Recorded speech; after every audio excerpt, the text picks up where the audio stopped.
आपले भारतीय जनता पक्षाचे प्रदेशाध्यक्ष सन्मान्य रवी चव्हाण साहेबांच्या अतिशय दूरदृष्टी अशा संकल्पनेचा तो कार्यक्रम त्यांनी राबवला। त्याचा एक महत्त्वाचा टप्पा म्हणजे आज आपण राखी संकलनासाठी आज आपण सगळेजण इथे जमलेलो आहोत। मोठ्या प्रमाणामध्ये आमच्या माता भगिनी इथे उपस्थित आहेत आणि त्यांनी ज्या पद्धतीने प्रदेशाध्यक्ष साहेबांच्या आदेशानुसार जे घराघरामध्ये जाऊन गावागावामध्ये जाऊन जे राखी संकलन केलं, त्याला त्या सगळ्या राख्यांना आपल्या माध्यमातून प्रदेशपर्यंत पोहोचवण्याची जबाबदारी माझ्या खांद्यावर आदरणीय प्रदेशाध्यक्ष साहेबांनी टाकली आणि त्यामुळे मी इथे आज उपस्थित आहे। रक्षाबंधनाचा आपल्या हिंदू धर्मामध्ये एक आगळं वेगळं महत्त्व आहे। पुढे जाऊन हेही सांगेन की राष्ट्रीय स्वयं संघाचे असंख्य कार्यकर्ते आज इथे उपस्थित आहेत आणि संघाच्या प्रत्येक कार्यकर्त्याच्या हातात एक राखी असते आणि ती का असते की आपल्या हिंदू धर्माचं रक्षण करण्याची फार महत्त्वाची जबाबदारी हे प्रत्येक स्वयंसेवकाच्या खांद्यावर असते। आणि म्हणूनच आज आपण या रक्षाबंधन सारख्या पवित्र एका सणाच्या निमित्ताने आज आपण इथे राखी संकलनाचा कार्यक्रम इथे आयोजित केला आणि त्या निमित्ताने एक रत्नागिरी उत्तर जिल्ह्यामध्ये जे एक वेगळं वातावरण आपल्या सगळ्यांना पाहायला मिळालं।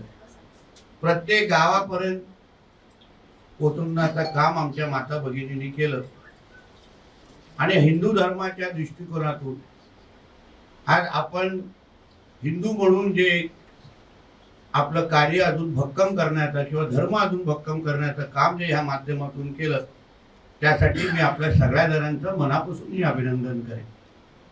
आज ह्या सगळ्या आपण रक्षाबंधनाच्या निमित्ताने जेव्हा ही सगळी प्रक्रिया राबवतो तेव्हा समाजामध्ये एक चांगला संदेश आदरणीय देवेंद्र फडणवीस साहेबांच्या नावाने जाण्याची गरज आहे।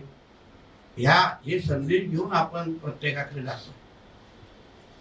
देवाभाऊ आपण त्यांना का म्हणतो की महाराष्ट्राचा मुख्यमंत्री म्हणून आदरणीय देवेंद्र फडणवीस साहेबांनी जे काही कार्य केलेलं आहे, करतायत,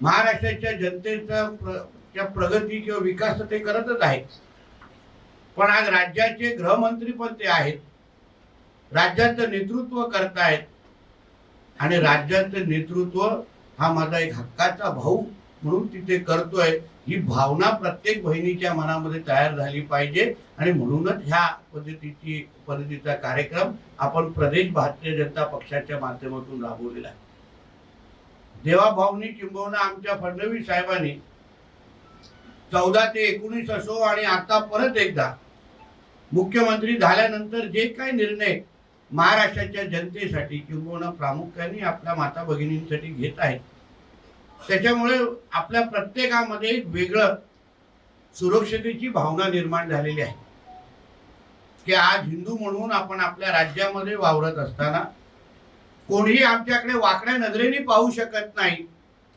कोणीही आमच्याकडे लव जिहाद सारखे विषय करू शकत नाही, कारण आमचा एक हक्काचा भाऊ त्या मुख्य खुर्चीवर बसलाय। ही भावना प्रत्येक बहिणीच्या मनामध्ये निर्माण झाली आणि आज तुम्ही मला विचाराल ही काळाची गरज आहे। आपण जे का अवतीभोवती पाहतो, लव जिहाद सारखे एक महत्वाची उदाहरण आज आपल्या समोर आहे।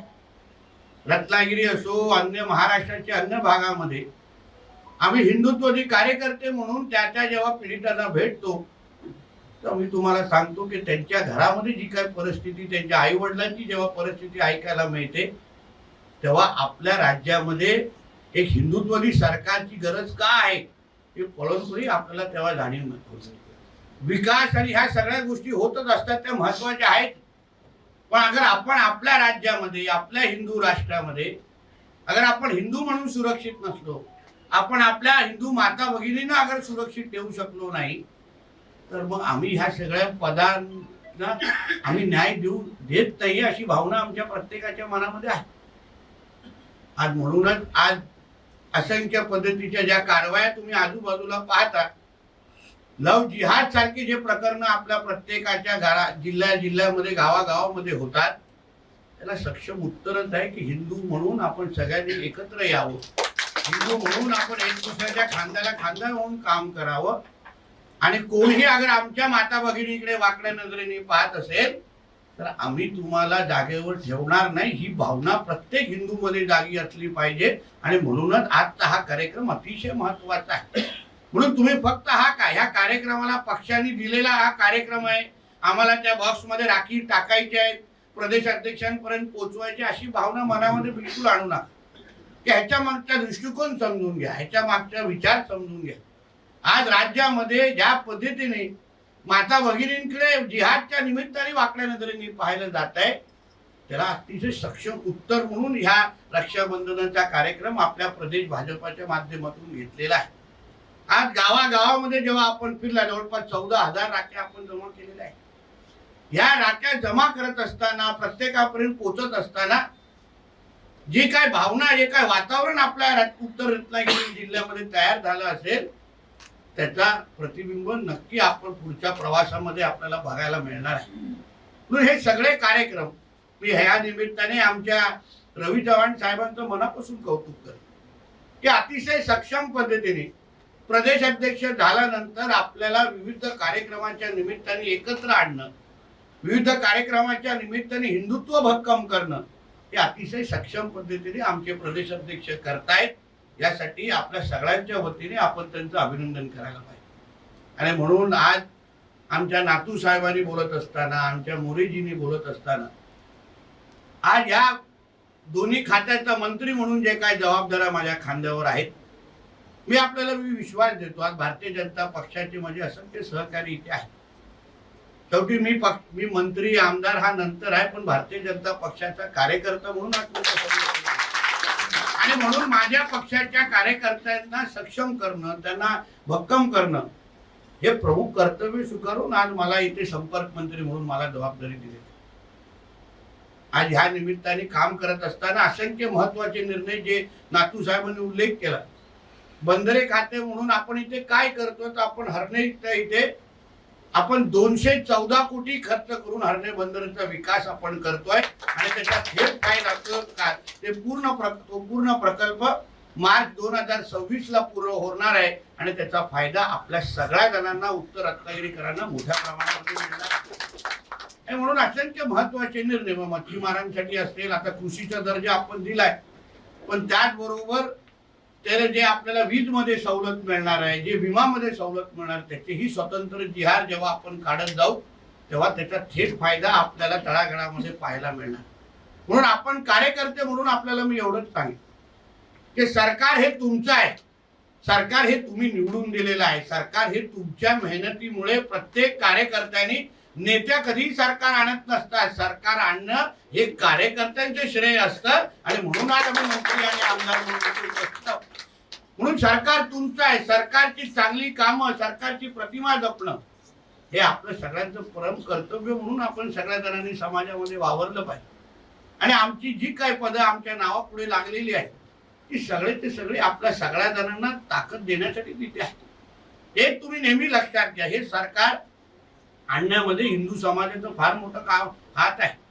मी आत्मविश्वासाने सांगतो की हे सरकार हिंदू समाजानेच आणलंय, हिंदू समाजाने मतदान केलं आणि म्हणून हे सरकार आलेलं आहे. आम्हाला दुसरं कोणीही मतदान केलं नाही. तुम्ही मोहल्ल्यामध्ये फिरलं, मतदान मिळालं का? नाही मिळालं. आपल्याला हिंदू समाजाने इथे सरकारमध्ये बसवलेलं आहे. म्हणून आपलं सर्वात महत्वाचं जबाबदारी म्हणजे आपल्याला हिंदू समाजाची जेवढी सेवा आपण करू शकतो, हिंदू समाजाचा जेवढं संरक्षण करू शकतो, तेच कार्यकर्ते म्हणून आपलं सर्वात महत्वाची जबाबदारी आहे. आणि म्हणून ह्या सगळ्या गोष्टीला नजरेसमोर ठेवून आज खरं म्हटलं तर खूप महत्वाची टप्प्याटप्प्याने खूप कामं आहेत. ह्याच्यानंतर मग आपल्याला एक महत्वाच्या कार्यासाठी पण जायचं आहे. तिथून मग मला आमच्या राजेश सावंत साहेबांनी आमचे हर घर तिरंगा सारखा एक चांगला कार्यक्रम आमच्या पक्षाने दिलेला, आपणही इथे घेत असाल, तिथेही आमच्या रत्नागिरीमध्ये होणार आहे. आणि मग सिंधुदुर्गामध्ये जनता दरबार आहे 3 वाजता. आणि म्हणून ह्या निमित्ताने मी आपल्याला खरंच मनापासून आभार मानेन. 8 वाजताची सवय तुम्हाला नाही तरी पण तुम्ही सगळेजण इथे आले. पण मी आता तुम्हाला सांगेन, आता निवडणुकीचा माहोल टप्प्याटप्प्याने सुरू होणार आहे. म्हणून ह्याची सवय आता टाकून घ्या, कारण मला लवकर काम करण्याची जरा सवय आहे. मी 4 वाजता आलो, 7 वाजता उठलो आणि 8 वाजता आता तुमच्या समोर उभा आहे. आणि अशाच पद्धतीने आपल्याला दिवसातले जेवढी जास्त वेळ लोकांची सेवा करण्याची संधी भेटेल तेवढ्या संधीचा फायदा आपल्या सगळ्या जणांना घ्यायचा आहे. आपण भारतीय जनता पक्ष म्हणून आपण जेवढे सक्षम होऊ, आपण जेवढ्या ताकदीने आपण पुढे जाऊ, तेवढंच आपल्या नेत्यांना वाटेल की नाही आमचा कार्यकर्ता चिपळूणचा आणि उत्तर महाराष्ट्राचा एवढं सक्षम आहे की त्याला दुसरं कोणाची गरज न भासता त्याला स्वतःच्या ताकदीवर सत्तेमध्ये बसवलं पाहिजे, ही भावना तयार करण्याचं काम आपल्या सगळ्या जणांचं आहे. तुम्ही मला विचारलं 14,000 राखे तुम्ही दिलात, पण अजून ताकदीने अगर आपण प्रयत्न केला असता तर मला विश्वास आहे ह्याच्यापेक्षाही मोठा आकडा जमा झाला असता. आणि म्हणून मी आपल्याला या निमित्ताने सांगेन की जी काय मेहनत आणि जे काही एकजूट तुम्ही दाखवताय, आज कुठलीही मोठी ताकद तुमच्याकडे न असता आमच्या उत्तर रत्नागिरीचा जो काही कार्यकर्ता आहे, आमच्या मोरेजींच्या नेतृत्वाखाली, आमच्या नातूजींच्या नेतृत्वाखाली अतिशय सक्षम पद्धतीने तुम्ही सगळे काम करतात. संपर्क मंत्री म्हणून मी आहे, कुठेही काय तुम्हाला कमी पडलं, प्रशासन म्हणून कुठेही तुमच्या बाजूला उभं करायचं आहे. त्याचबरोबर निधी बाबतीमध्ये पण तुम्ही कुठलीही चिंता करू नका. तुम्ही जे मागाल तुम्हाला मिळणार. खासदार तुमचे आहेत, संपर्क मंत्री तुमचे आहेत, तुम्हाला कोणाच्याही समोर हात पसरवण्याची गरज नाही. तेवढा विश्वास तुम्हाला मी आजच्या निमित्ताने देतो. परत एकदा आमच्या मोरेजींना आणि आमच्या सर्वच महिला मोर्चाच्या सर्वच प्रमुख पदाधिकाऱ्यांचं या रक्षाबंधनाच्या कार्यक्रमाच्या निमित्ताने तुम्ही सगळी जी मेहनत केली, जो काही कार्यक्रम आयोजित केला त्यासाठी मनापासून तुमचे आभार मानतो. इथेच थांबतो. जय हिंद, जय महाराष्ट्र.